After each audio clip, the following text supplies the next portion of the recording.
नमस्कार दोस्तों, मैं हर्षवर्धन और इस वीडियो के अंदर हम सेक्शन 10 और 11 को डिस्कस करेंगे ट्रांसफर ऑफ प्रॉपर्टी एक्ट 1882 के अंदर। सेक्शन 10 में बात की गई है कंडीशन रेस्ट्रेनिंग एलियनेशन के बारे में और सेक्शन 11 में कहा गया है restriction repugnant to interest created के बारे में। ठीक है जी, दोनों को डिटेल में डिस्कस करेंगे। सबसे पहले बात करते हैं section 10 condition restraining alienation. Alienation मतलब अलग होना, एक इंसान का उसकी प्रॉपर्टी से अलग होना ही एलियनेशन होता है। चाहे वो फिर बेच के हो रहा है, सेल के थ्रू हो रहा है, या लीज के थ्रू हो रहा है, या मॉर्गेज के थ्रू हो रहा है, सब कुछ जो है वो एलियनेशन का ही पार्ट होता है। ठीक है जी, तो जब आप अपनी प्रॉपर्टी किसी और के नाम ट्रांसफर करते हो तो क्या आप कोई ऐसी कंडीशन लगा सकते हो कि वो आगे इस प्रॉपर्टी को किसको बेच सकता है और किसको नहीं बेच सकता? तो उसी की बात सेक्शन 10 में बताई गई है कि साहब आप कंडीशनल रेस्ट्रेंट तो लगा सकते हो लेकिन एब्सोल्यूट रेस्ट्रेंट नहीं लगा सकते। कंडीशन का मतलब ये है कि मान लो आपकी कोई प्रॉपर्टी है जो कि आपके दिल के बहुत करीब है, आपकी हार्ट फीलिंग्स उससे जुड़ी हुई हैं, आपके पूर्वजों का वो कोई घर है, या आप चाहते हो कि उस प्रॉपर्टी को आपकी जो लोकल कम्युनिटी है जहाँ पर आप लोगों को जानते हो उसके बाहर ना बेचा जाए। तो आप ऐसी कंडीशन लगा सकते हो जब भी आप उस प्रॉपर्टी को बेचोगे तो जो बायर है आप उसके साथ जो सेल डीड करोगे उसी में ये चीज़ लिख सकते हो कि ये प्रॉपर्टी जब भी आप बेचोगे तो इस लोकल कम्युनिटी के अंदर ही बेचोगे, क्योंकि यहाँ पर मैं सभी लोगों को जानता हूँ और ये जो प्रॉपर्टी है वो इससे मेरी फीलिंग्स जुड़ी हुई हैं और मैं नहीं चाहता कि किसी भी तीसरे व्यक्ति को ये प्रॉपर्टी दी जाए। तो ये कंडीशनल रेस्ट्रेंट है कि आप कुछ लोगों को ही इस प्रॉपर्टी को बेच सकते हो, तो ये एक वैलिड रेस्ट्रेंट माना जाएगा।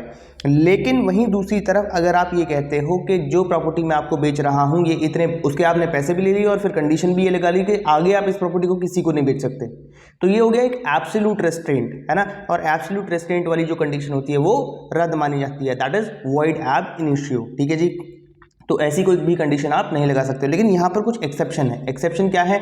जब भी कोई प्रॉपर्टी लीज पे दी जाती है तो अगर लेसर के फेवर में यानी कि लीज देने वाले के फेवर में अगर कोई भी कंडीशन रखी जा रही है तो वो वैलिड मानी जाती है, क्योंकि लीज जो है वो कंप्लीट ओनरशिप तो दे ही नहीं रहा है ना, एक स्पेसिफिक पीरियड के लिए दे रहा है, तो उसमें आप कुछ भी कंडीशन लगा सकते हो। दूसरा, अगर कोई मैरिड वुमेन को प्रॉपर्टी जो है वो ट्रांसफ़र करी जा रही है और वो जो वुमेन है वो ना तो हिंदू है, ना मुस्लिम है, ना बुद्धिस्ट है, तो ऐसे केस में ये कंडीशन लगाई जा सकती है कि जब तक वो शादी का हिस्सा रहेगी जिसमें वो मैरिड वुमेन है तो तब तक अपनी प्रॉपर्टी को वो ट्रांसफ़र नहीं कर सकती है आगे। तो इस तरीके की कंडीशन जो है वो वैलिड होती है। सेक्शन 10 में इतनी ही बात की गई है।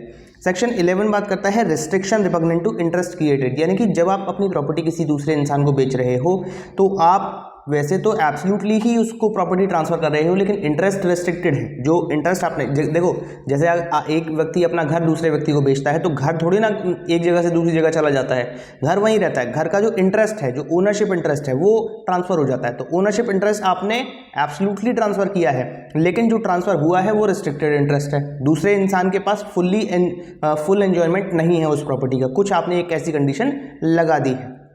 तो ये एक रीजनेबल कंडीशन अगर है तो वो मानी जाएगी। फॉर एग्जांपल आपका अगर कोई घर है, घर के पास में एक आपका गार्डन था, आपको पैसे की ज़रूरत पड़ी, आप घर तो बेच नहीं सकते थे, आपने गार्डन बेच दिया। अब क्योंकि गार्डन जो है वो आपके घर से लगा हुआ है तो जो भी इंसान गार्डन खरीदेगा आप उसको ये कह सकते हो कि वो जिस तरफ आपके घर का दरवाज़ा खुलता है उस तरफ वो दरवाज़ा नहीं बनाएगा या खिड़की नहीं बनाएगा, या फिर अगर आपको रास्ता देना है घर के लिए तो वो उसको देना पड़ेगा, है ना। तो म्यूचुअली ये आप पहले से डिसाइड कर लोगे और उसके बाद ही एग्रीमेंट में वो सारी शर्तें जो है आप डाल सकते हो, ताकि आप जो अपनी प्रॉपर्टी का जो एंजॉयमेंट आपको मिलना चाहिए वो आपको मिलता रहे, आपके फेवर में ये एग्रीमेंट हो जाएगा। लेकिन अनरीजनेबल कंडीशन इसमें आप नहीं रख सकते हो, है ना, क्योंकि उसने भी तो पैसे दिए हैं, उसने भी तो वो जगह खरीदी है, तो थोड़ी बहुत तो वो बात आपकी मान लेगा, क्योंकि आपका घर पहले से वहाँ पे बना हुआ है तो आपको कोई तकलीफ ना हो, आपको प्रॉपर सनलाइट मिले, प्रॉपर एयर मिले, है ना, प्रॉपर एक रास्ता जो आपको राइट टू पैसेज है वो मिले, वो सारी चीज़ें वो देख लेगा। लेकिन उसको भी जो है एंजॉयमेंट के राइट्स होंगे, उसके ओनरशिप के राइट्स होंगे उस गार्डन के ऊपर, तो वो सारी चीज़ों का भी आपको ध्यान रखना होगा। तो क्या कंडीशन आपने लगाई कि भैया इस साइड पे आप दरवाज़ा नहीं लगाओगे, इस साइड आप खिड़की नहीं लगाओगे, वो सब वैलिड है।